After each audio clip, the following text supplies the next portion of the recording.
So what we're building is a fixed displacement M30 motor.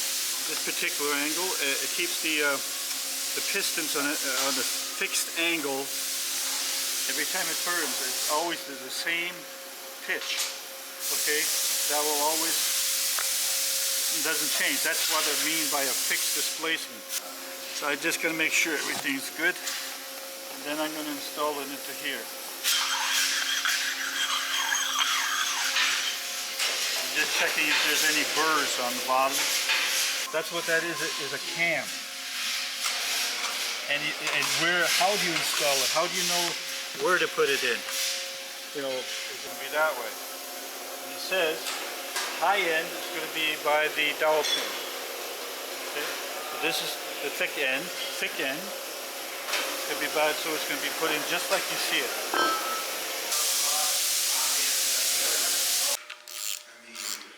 Two bolts in here to hold the can in place. Now it is already has dowels that hold it, but it holds all the way down.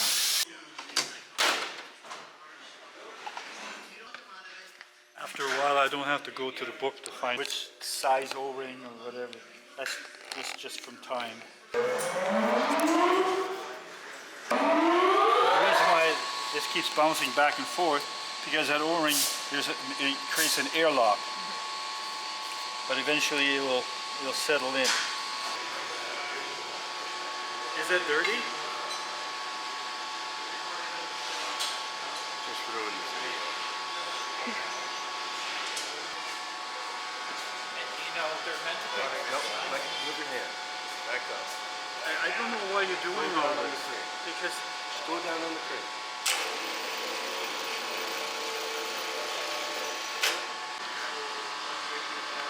you want me to answer that, or should I lie? Say you like it.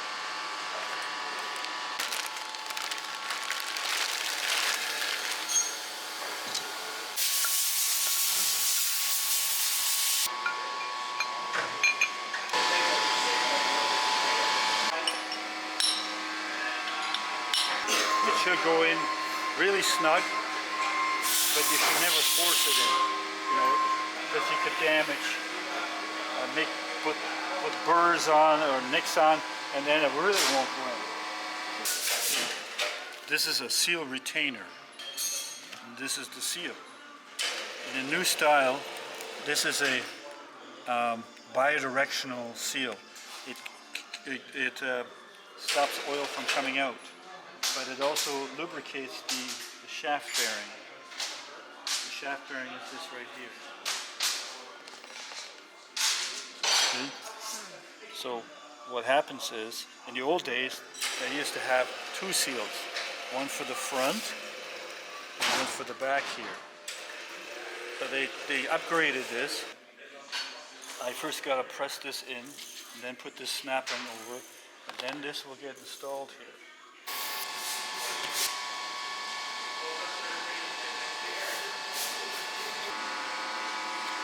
There's a procedure for this, because you're going to need to put a pin in here, a roll pin, that will go through there, and in here prevents this from spinning.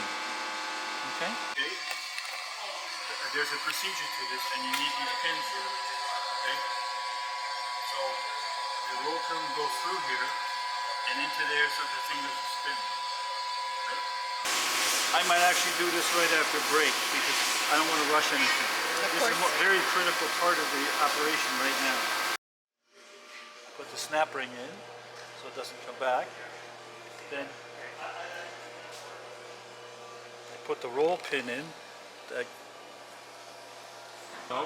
And here, this is the seal installer. Okay? Oh. And see, it goes over top of the shaft. And what it does is it creates an even surface all the way over.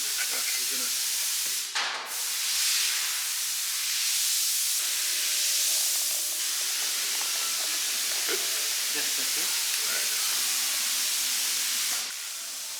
And you want to do that as even as possible, so it doesn't crunch over the shaft seal, you know, that the lip seal too much to one side. Parker 1/4 inch, 3/8, 1/2 inch, and 3/4 inch, and so forth have all the same torque specs, no matter what pumps you work on. Okay, this is standard.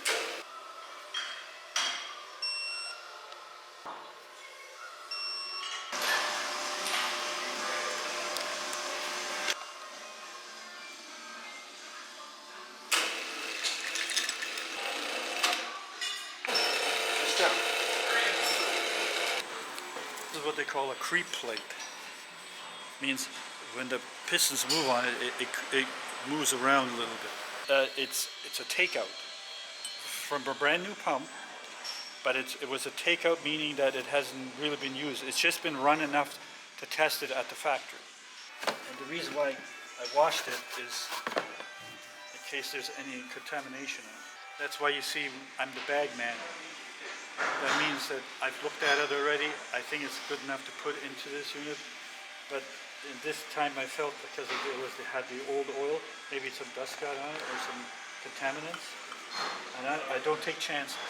Normally, for what it's worth, not too many pumps come back to a person who kind of is a little careful.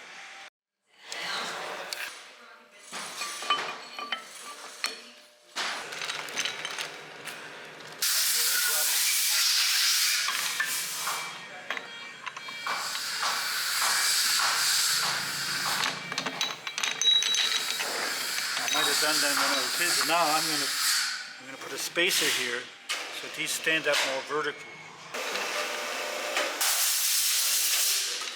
This is also a takeout, but what's happened sometimes when you use snap ring pliers, it digs in and makes a slight burr. It's possible. I'm eliminating that possibility. See this notch here, and it's straight here. That prevents it from spinning too much. But this is brass because these pistons will spin at 1800 RPM. Brass is it won't rip into material as easy. So now that's called a thrust washer. This is called a retaining ring, and there are different sizes. Each dot represents an approximate size of what they have, and I have to. Right here, we're at this point right here, install the thickest ring, and it can be between 2 and 5/1000ths of an inch's clearance. When you put the snap ring in, and you lift this up and you put a feeler gauge in here, it should be not more than 2 to 5/1000ths. Again, could be slight burrs on there, so I'm going to make sure they're not there.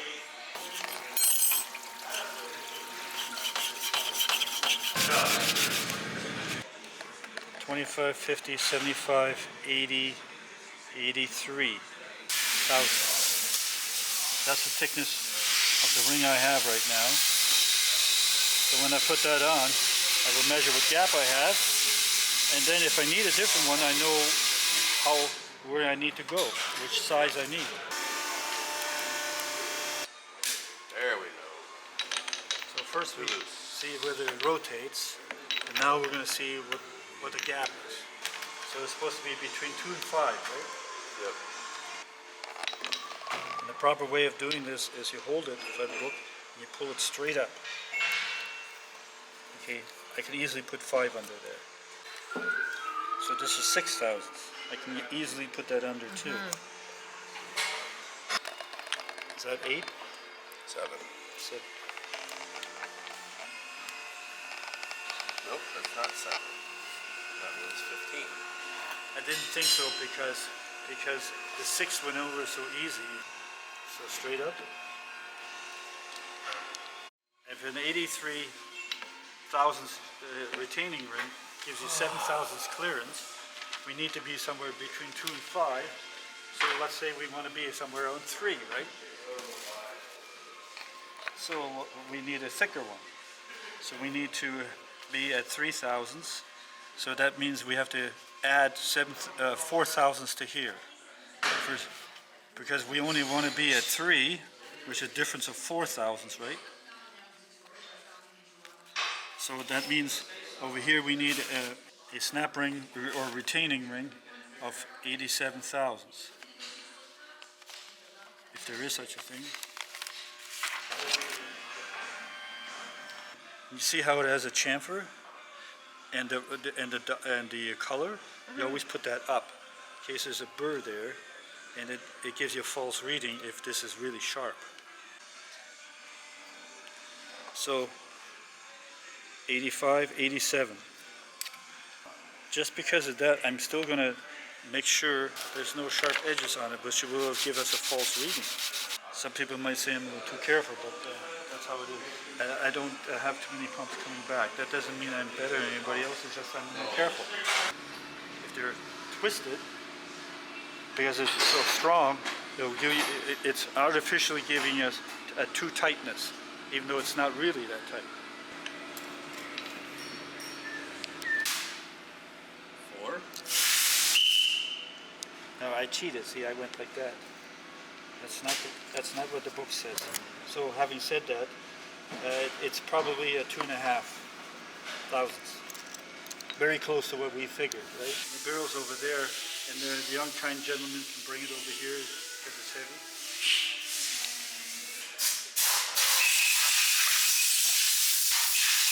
So this will be just like we did the pump, right?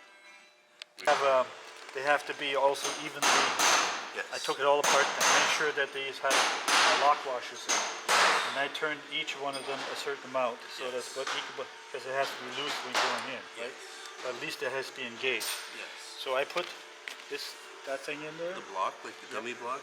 Yeah, and how it goes, right? Yep. Last time it was a spring, right, for a pump? That's different. I'm just saying last time it was a spring. Spring and that's a P24 is a different type of thing. right, it's got the Belleville washers too. Yeah. So here, springs, right? Yep. For one way, for the other way, equals one big spring. Yep. It's a hold down nut. That hold down screw assembly, I can't. See, it's not written in stone that it has to be that. Yeah, that's 4 threads. Sure. How's that? Sure. Because that's what you always say. The springs in the right way. 4 of them go that way, 4 go the other way. It makes it one giant spring. How many does that make? Pressure puts down. Can you hold it so that it doesn't fall that way? That's the plan. You want me to hold it up here? Sure. Don't do that, you might hurt yourself. This is for you. I know you don't like when I use vice grips on this surface.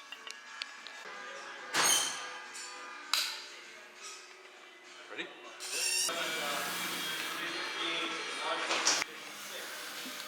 you want to hold that? See? Well, that wasn't what I was planning to do.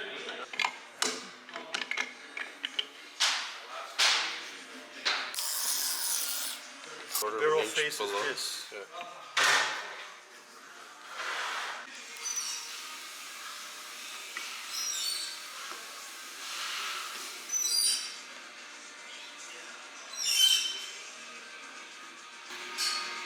So we're not deep enough yet. I don't think we're there yet. Getting there. 1/4 inch? Yes. Or 1.25 inches, right? Or 6.35 millimeters. Are you measuring from the top or the bottom? From the face, this to here. Oh, okay. I was at the... no, that should be good. Okay. Like a hair over. If you're not sure, then you go the other way. It says or 6.35 millimeters. Thanks, Lloyd. No problem. Does Trent have a lot more learning to do? It's just the procedures. You know, he picks up things pretty fast. Oh, thanks, Willi. I don't really care if you say thanks or not.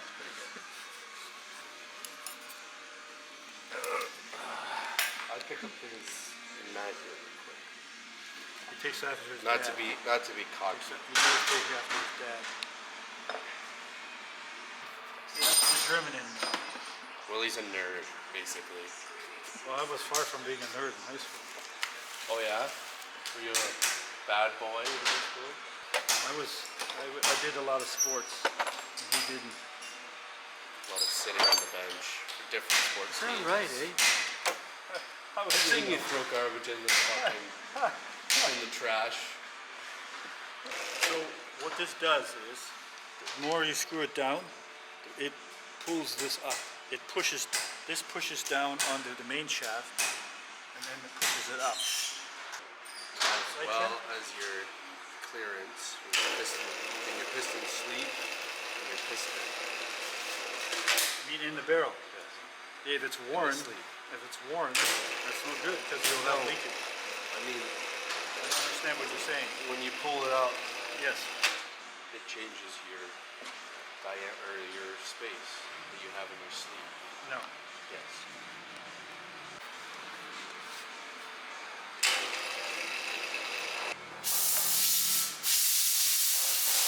You just get funnier when you're mad. Is that right? Is that why you torment me so much? I don't torment you. Yes, you know what that word means, right? Yes, I do. Good. I'll tease you. I don't torment you. Very big difference. Is that right? That you have the high pressure small hoses. Here you don't have that, so which way are you going to put it? Here there's a pin over here, right?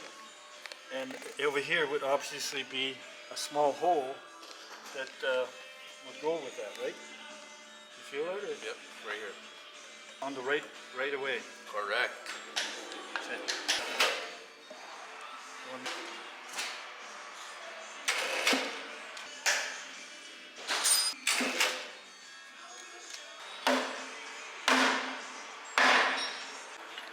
You see what I'm doing here? Put my hands under there so it doesn't fall here and ding this the surface of this. Just a small thing. Put that in, please. And how tight do we make this, Trent? To start with. 100 foot-pounds to start. Very nice.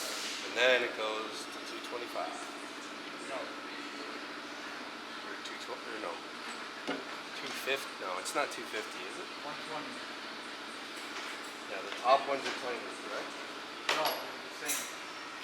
You tighten the first one, the bottom one's to 100. It's not in there yet. And then the top ones, when you put these in, they will go to 120. They get done after these get done. And then you put another 20 pounds on and finish this off.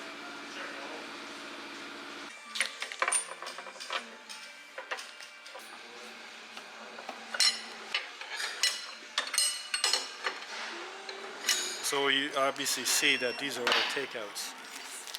So this is what the surface looked like when it was sitting on this, right? So this is the surface actually that the port plate will sit against. On. We're putting this here, and the other one will sit on here and get squeezed onto here. It looks pretty good. Looks nice and even. What I mean is everything is imprinted. This underneath this Teflon there is brass. You can probably see that, the little tiny line. Because brass is soft, so you're not going to rip the port plate apart. And the more scratches you have in here or that, the more leakage you have. Leakage means that's the number one reason. Under pressure and flow, believe it or not, they're not symmetrical. And the only other thing we can basically do is the sides and then cover it up. This is 3/4 inch SAE bolts, and these are 20 millimeter metric bolts covered with plastic. So nothing falls in there by accident or on purpose. I want to make sure it's clean. So This is Denison Blue. Denison was a company, was bought out by Parker. Parker uses black color. That's their color, if it's painted. Denison was blue. This is Denison Blue, they call that. It's actually a name for that. I'm gonna cover this plastic, and I'm gonna see what I can do about the side covers. We put this on, bolt it down, and basically, essentially, it's done, ready for testing.